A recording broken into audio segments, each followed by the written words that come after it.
Ads లేకుండా latest episode చూడండి. ఎరా వర్మ, 10 అవుతుంది, ఇంకా పడుకోలేదా? లేదు నాన్నగారు, ఇంకో 10 నిమిషాల్లో పని అయిపోతుంది, ఆ తర్వాత పడుకుంటాను. సర్లే. సరే. రే, ఆ చిట్టమ్మ లతతో డైవర్స్ పేపర్ మీద సంతకం పెట్టించిందా? ఇంకా పెట్టినట్లేదు నాన్నగారు, డివోర్స్ పేపర్స్ ఇంకా పంపించలేదు. మరైతే ఫోన్ చేసి కనుక్కోవచ్చు కదా. ఇలాగే వదిలేస్తే వాళ్ళు లైట్ తీసుకుంటారు. అలాగే నాన్నగారు, కానీ ఇప్పుడే చేస్తాను.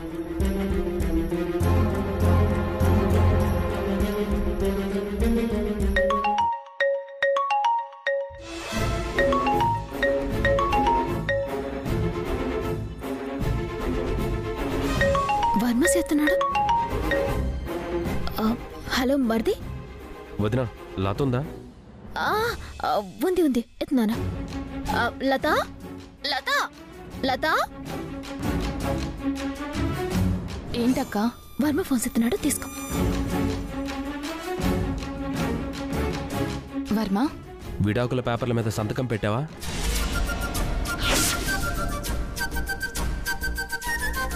నువ్విప్పుడు దాని గురించే ఫోన్ చేసావా? అవును. నేను మా నాన్న మీకు కమెడియన్స్లా కనిపిస్తున్నావా? అదేంటి వర్మ అంత మాట అన్నావు? మరి లేకపోతే విడాకుల పేపర్ల మీద సంతకం పెట్టమని చెప్పి 2 రోజులైంది. ఇప్పటి వరకు సంతకం పెట్టకుండా పంపించట్లేదంటే అర్థం ఏంటి? మా మాటలు మీరు సీరియస్గా తీసుకోలేదనే కదా.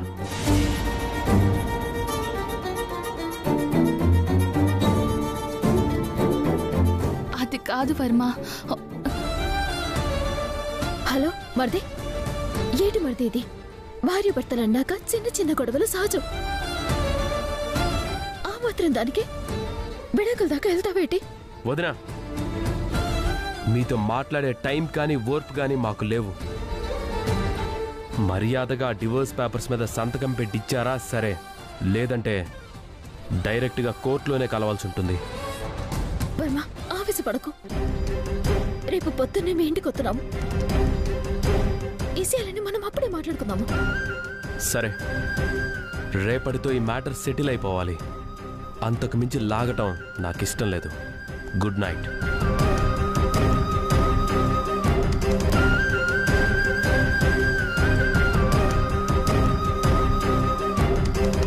చూసావా అక్క, నన్ను వదిలించుకోవడానికి సిద్ధమైపోయాడక్క. ఎందుకు లత బాధపడతావు? వాళ్ళు నిన్ను బెదిరించడానికి ఇలాంటి పిచ్చి పిచ్చి పనులు చేస్తున్నారు. నాకు తెలిసిన లాయర్ ఒక ఆవిడ ఉన్నారు, నీ ప్రాబ్లంని ఆవిడే సెటిల్ చేస్తుంది. ఇన్నో కదా లత, మీ బావ లాయర్ గారితో మాట్లాడతారంట. ఆయన వస్తే గాని తండ్రి కొడుకుల నోళ్ళు మూతపడవు. లాయర్ వస్తే సమస్యలు పెరుగుతాయి కానీ ఎలా తగ్గుతాయక్క? లత, కొంతమందికి బుజ్జగించి చెప్తే వింటారు, కొంతమందిని బెదిరించి చెప్తే వింటారు. వీళ్ళు 2వ రకం. వీళ్ళకి అర్థమయ్యే భాషలో, అర్థమయ్యే రూట్లో చెప్తాను. అలాగే బాబా, ఆ లాయర్తో ఎన్ని మాట్లాడు. లత, నువ్వు పడుకో, మిగతా విషయాలు రేపు మాట్లాడుకుందామా?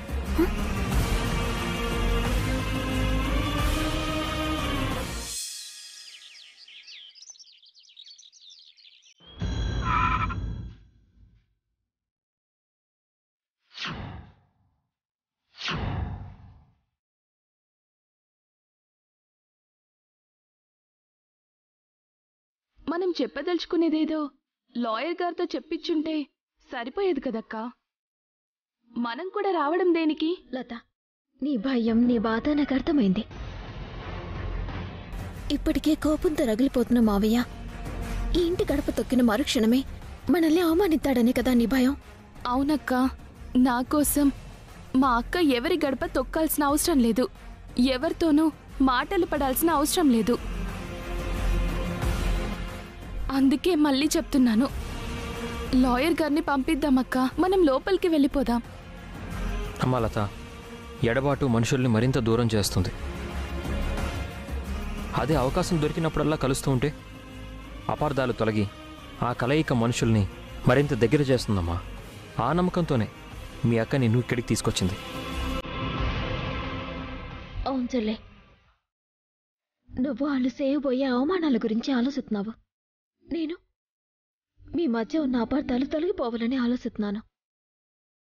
ఏం జరిగినా అంతా మన మంచికే అనుకుందామా? పదండి వెళ్దామా. రండి.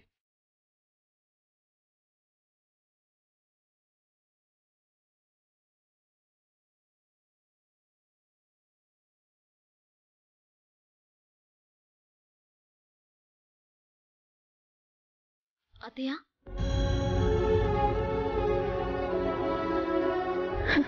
అమ్మ చిట్టి, రావద్దమ్మా.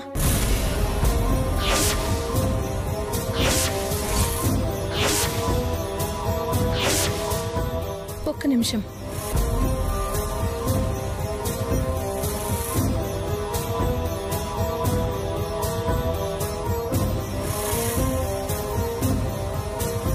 చూసావా అక్క, చివరికి అత్తయ్యకి కూడా మనం ఇంటికి రావడానికి ఇష్టపడట్లేదు. నేను చెప్పేది నిజమైందక్క. నా మాట విని వెళ్ళిపోదాం పదక్క. ప్రతి మాట వెనకాల రెండు అర్థాలుంటాయి. ఒకటి మంచి, రెండు చెడు. అత్తయ్య ఆగు అన్న మాట వెనకాల మంచుందేమో అని నేను ఆలోచిస్తున్నాను. చెడు ఉందేమోనని నువ్వు అనుమానిస్తున్నావు. చూద్దాం, నా నమ్మకం నిజమవుతుందో నీ అనుమానం నిజమవుతుందో.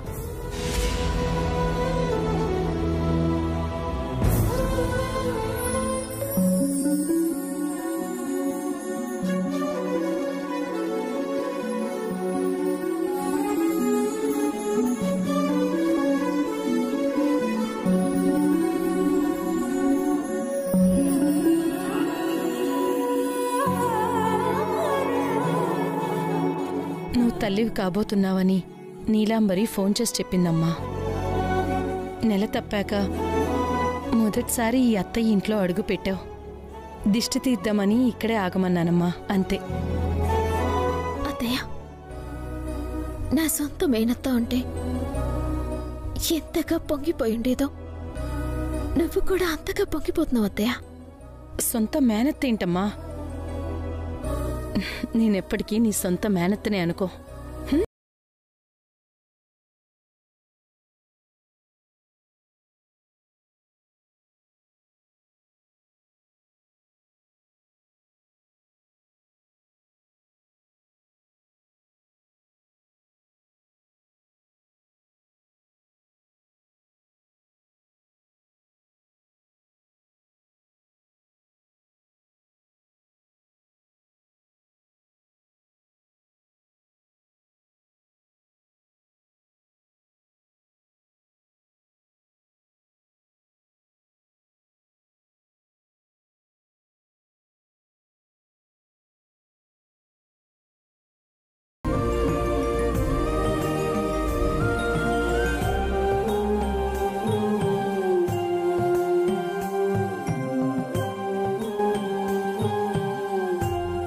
నమ్మకమే నిజమైందక్క. నా అనుమానమే అబద్ధం. నువ్వే కరెక్ట్ అక్క.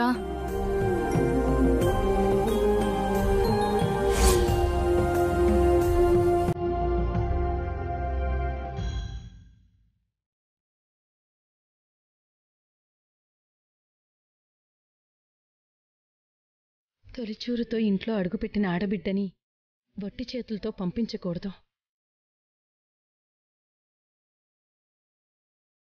ఇది నీకు నీ పుట్టింటి వాళ్ళిస్తున్న వాయనం అనుకో. తీసుకో.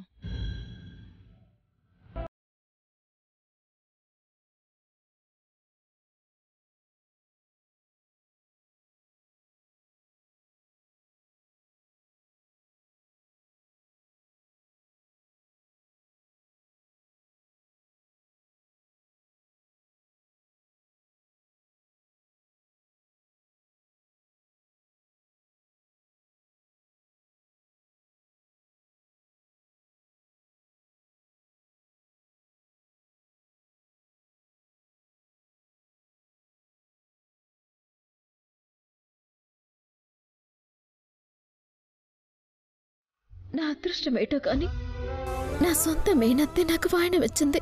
కాని నేనే నీ మేనకోడల్ని, నువ్వే నా మేనత్తవని చెప్పుకోలేని దురదృష్టవంతురాల్ని. ఈ చిక్కుముళ్ళన్నీ ఏడిపోయి అతి త్వరలోనే నిన్ను అత్తయ్య అని నోరారా పిలవాలని ఆ దేవుణ్ణి కోరుకుంటున్నాను అత్తయ్య.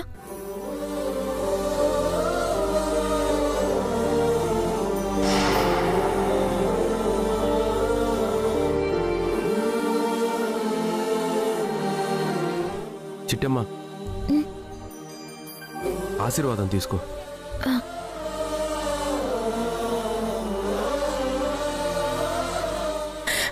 ఒక్క నిమిషం ఉండమ్మా. ఏమండి ఏమండి? ఇక్కడే ఉన్నాం.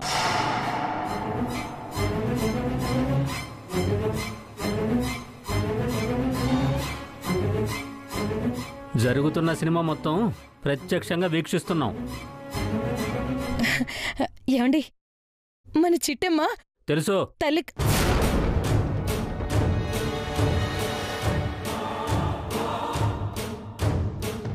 స్టోరీ మొత్తం తెలుసు. ఆవిడగారు అడగగానే పరిగెత్తుకుంటూ వచ్చి ఆశీర్వాదం ఇవ్వడానికి ఇక్కడెవరూ సిద్ధంగా లేరని చెప్పు.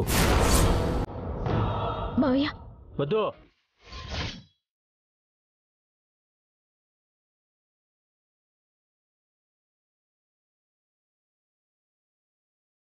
ఆ పిలుపుతో నన్ను పిలవద్దు. ఏ క్షణమైతే నువ్వు మీ బాబాయ్తో చేతులు కలిపి నా మీద, నా కొడుకు మీద కేసులు పెట్టావో ఆ క్షణమే నువ్వు నన్నలా పిలిచే అర్హత కోల్పోయావు.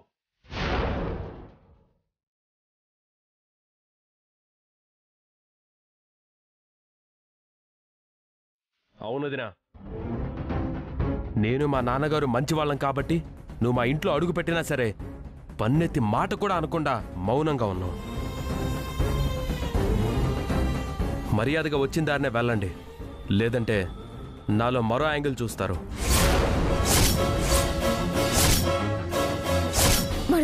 వద్దుదినా, ఇంకా వరుస కలిపి మన మధ్య ఉన్న అనుబంధాన్ని అవమానపరచకండి. మర్యాదగా బయటికి వెళ్ళండి.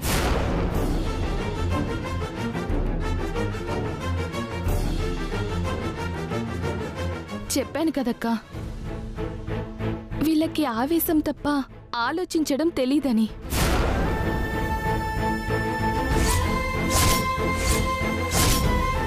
లతను బాగు. మావయ్య, మీ కోపంలో ఎంత అర్థం ఉందో మేము ఈ ఇంట్లో అడిగట్టడంలో కూడా అంతే అర్థం ఉంది. ఒకసారి చీపు అన్న తర్వాత కూడా మా ఇంటికి వచ్చామంటే దాని వెనకాలే ఎంత బలమైన కారణముందో మీరు ఊహించగలరని అనుకుంటున్నాను. సరే, ఆ బలమైన కారణమేంటో తెలిస్తే విని ఆనందిస్తాం. సరే మావయ్య. లాయర్ గారు,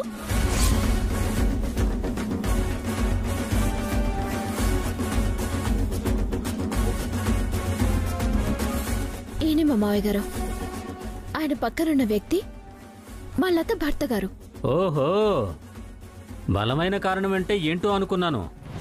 పకడ్బందీగా లాయర్ని తీసుకుని మరీ వచ్చారన్నమాట. సరే, కాగల కార్యం గంధర్వులే తీర్చారన్నట్టు మేమనుకున్న పనిని మీరే నెరవేరుస్తారంటే మేం మాత్రం ఎందుకొద్దంటాం? రే వర్మ, నాన్నగారు, మీ ఇద్దరితో డైవర్స్ పేపర్ మీద సంతకం పెట్టించడానికి లాయర్ని తీసుకొచ్చారా? వెళ్ళి సంతకం పెట్టు.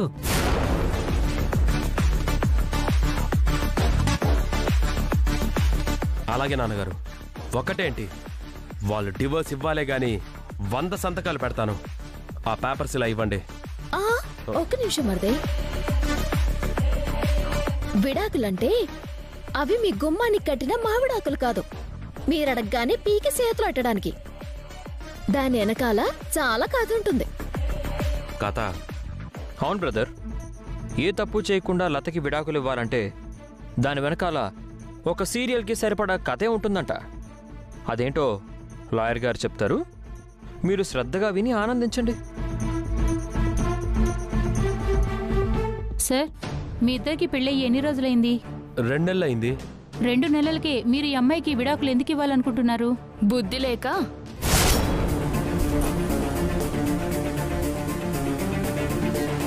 చెల్లి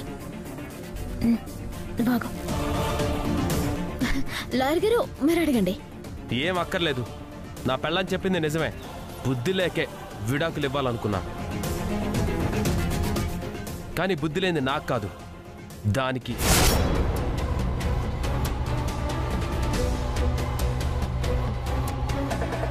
ఎందుకలా చూస్తావు? చూసారా లాయర్ గారు, మీ ముందే మొగుడన్న గౌరవం లేకుండా ఎలా గుడ్లు ఉరిమి చూస్తుందో?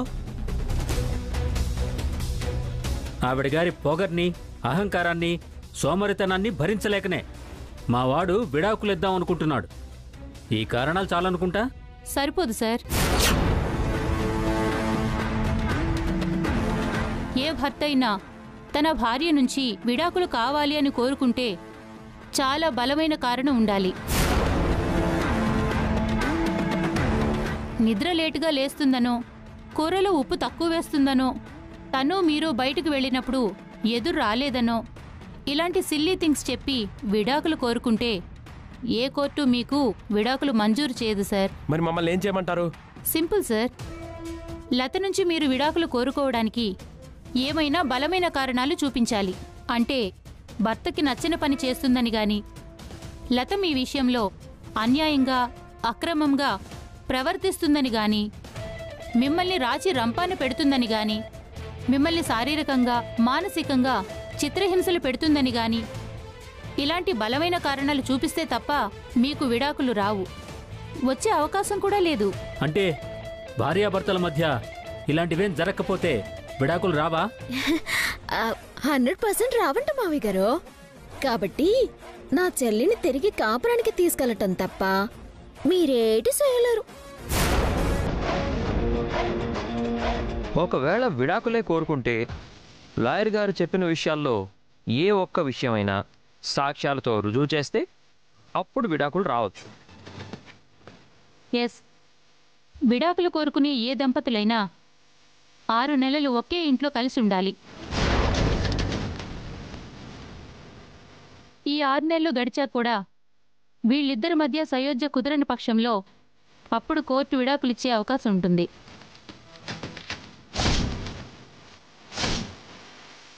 అర్థమైంది. ఈ 6 నెలలు మా కోడలు మా ఇంట్లోనే ఉంటుంది, అంతేగా? అవునత్తయ్య, ఎవరికి ఇష్టం ఉన్నా లేకపోయినా నా చెల్లి, నా మరిది 6 నెలలు కలిసి కాపురం చెయ్యాలి. ఆ 6 నెలలు గడిచాక కూడా అపార్థాలు తొలగిపోకపోతే అప్పుడు ఆలోచిద్దాము. ఏమంటారు లాయర్ గారు? అవును మేడం. వీళ్ళు హైకోర్టుకు వెళ్ళినా, సుప్రీంకోర్టుకు వెళ్ళినా అక్కడ జడ్జిలు చెప్పే తీర్పు ఇదే. అర్థమైంది. మాకిష్టం ఉన్నా లేకపోయినా ఈవిడ గారిని 6 నెలలు భరించాలి, అంతే కదా? అంతేగా నాన్నగారు. ఈవిడ మనల్ని ఎంతగా రాచి రంపాన పెడుతుందో, ఎన్ని ముప్పు తిప్పలు పెడుతుందో అవన్నీ సాక్ష్యాలతో సహా కోర్టులో సబ్మిట్ చేయాలంట. ఆ విషయం మేము చూసుకుంటాంలేండి. రండి భార్య గారు, రండి, తమరు దయచేయండి. థ్యాంక్ యూ భర్త గారు, నేనొచ్చిందే అందుకు.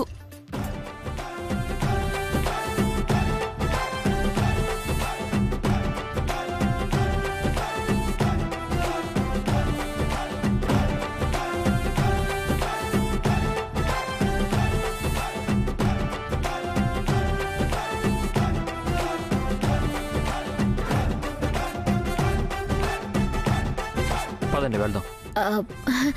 ఒక నిమిషం బావా. అత్తయ్య, నన్ను ఆశీర్వదించండి. ఒక్క నిమిషం. ఏమండి, చిట్టమ్మని ఆశీర్వదిద్దామండి. నేను ఆశీర్వదించను.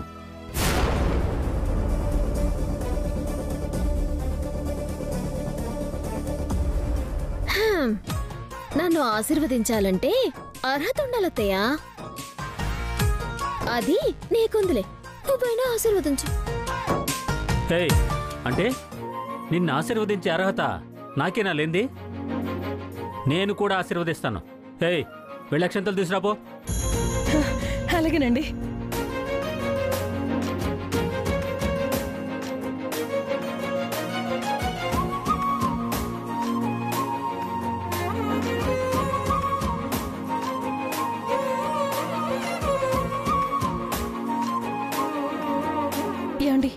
తీసుకోండి.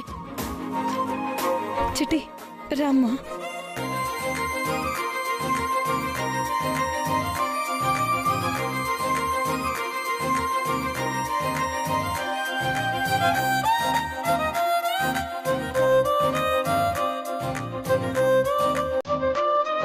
దీర్ఘ సుమంగళి భవ. నీకు 12 బిడ్డ పుడతాడమ్మా. మీ ఆశీర్వాదం నాకు శ్రీరామ రక్షతయ్య. వస్తానా? అలాగే తల్లి, జాగ్రత్తమ్మా. పచ్చిటమ్మా.